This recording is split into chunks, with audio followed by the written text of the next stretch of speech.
সোহাগের মা রান্নাঘরে সকলকেই স্বাগত। গরমের এই দিনগুলিতে আমরা প্রত্যেকেই কিছু ঠান্ডা খেতে ভালোবাসি, সেটি যাই হোক, কুলফি, আইসক্রিম, শরবত, পান্না। তাহলে চলুন বন্ধুরা দেখে নিই আমার আজকের রেসিপি। আমার আজকের রেসিপি লেমন শরবত বা লেমন পান্না। এর জন্য আমি কয়েকটি লেবু নিয়ে নিয়েছি। এই পাতিলেবুগুলোকে আমি স্লাইস করে কেটে নিয়েছি। আপনারা চাইলে আপনারা নিজেদের ইচ্ছে মতো কেটে নিতে পারেন, তবে এই স্লাইস করে কাটলে দেখতে বা খেতে দারুণ সুন্দর হবে। লেমন পান্না তৈরি করার জন্য আমার প্রয়োজন স্লাইস করে কেটে রাখা লেমন, চিনি আর বিট নুন। আমি এখানে একটি কাঁচের জার নিয়ে নিয়েছিলাম, তাতে দিয়ে দিয়েছিলাম ঠান্ডা জল। আমি প্রায় জারের অর্ধেক অংশ ঠান্ডা জল ঢেলে নিয়েছিলাম।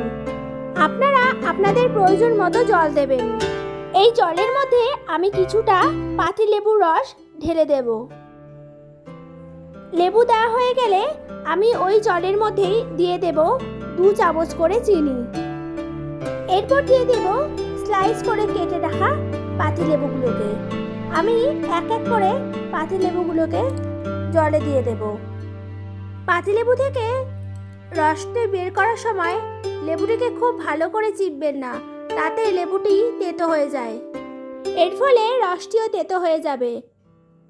পাতিলেবুগুলি দেওয়া হয়ে গেলে আমি একটি চামচের সাহায্যে জলটিকে ভালো করে নাড়িয়ে নেব। লেবুর রসটি ভালো করে জলের সঙ্গে মিশে যায়। একটি ঢাকনা দিয়ে আমি পাত্রটির মুখটি ঢেকে দেব।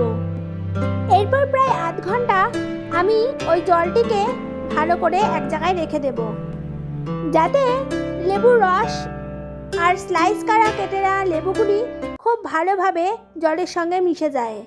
কিছুক্ষণ এই জলটিকে রেখে দিলে লেবুর একটি সুগন্ধ বেরিয়ে আসবে। এরপর দুটি কাঁচের গ্লাসের মুখের ওপরে আমি নুন আর চিনি লাগিয়ে নেব। নুন আর চিনিটি ভালো করে লাগানো হয়ে গেলে আমি ওই কাঁচের গ্লাসটিকে একটি জায়গায় রেখে দেব। নুন আর চিনিটি শুকিয়ে এলে আমি তাতে দিয়ে দেব কয়েক টুকরো করে বরফ। আপনারা চাইলে আপনাদের প্রয়োজন মতো ঠান্ডা জলও ব্যবহার করতে পারেন, তবে 2-1 টুকরো করে বরফ দিলে সেটি আরও সুন্দর হবে খেতে। এরপর আমি গ্লাসে লেবু ভেজানো জলটি ঢেলে নেব। আমি এখানে 1 গ্লাস করে জল নিয়েছিলাম, আপনারা আপনাদের প্রয়োজন মতো জলটি নেবেন। আমি এখানে 1 চামচ করে চিনি প্রতিটি গ্লাসে দিয়ে দিয়েছিলাম। আমি যেহেতু আগেই চিনি ভিজিয়ে নিয়েছিলাম, তাই এখানে চিনি আর খুব বেশি দিইনি। এরপর দিয়ে দেব কিছুটা বিট নুন। এরপর দিয়ে দেব পুদিনা পাতা। পুদিনা পাতাগুলিকে আমি ভালো করে কেটে নিয়েছিলাম। এরপর একটি চামচ দিয়ে আমি সমস্ত মিশ্রণটিকে ভালো করে নাড়িয়ে নেব।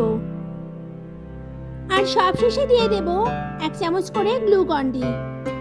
এই গ্লুকন-ডিটা দিয়ে আমি ভালো করে আরও একবার নাড়িয়ে নেব। এরপর কাঁচের গ্লাসের ওপরে আমি স্লাইস করে কেটে নেওয়া লেবুটি 1 টুকরো করে দিয়ে নেব। আপনারাও আপনাদের বাড়িতে দুপুরে অতিথির আগমন ঘটলে এইভাবে রেসিপিটি সুন্দরভাবে বানিয়ে নিতে পারেন। আমার রেসিপিটি রেডি হয়ে গেছে। এই চ্যানেলের ভিডিওগুলি ভালো লাগলে চ্যানেলটিকে সাবস্ক্রাইব করবেন আর আমাকে কমেন্ট করে জানাবেন রেসিপিগুলি কেমন লাগছে।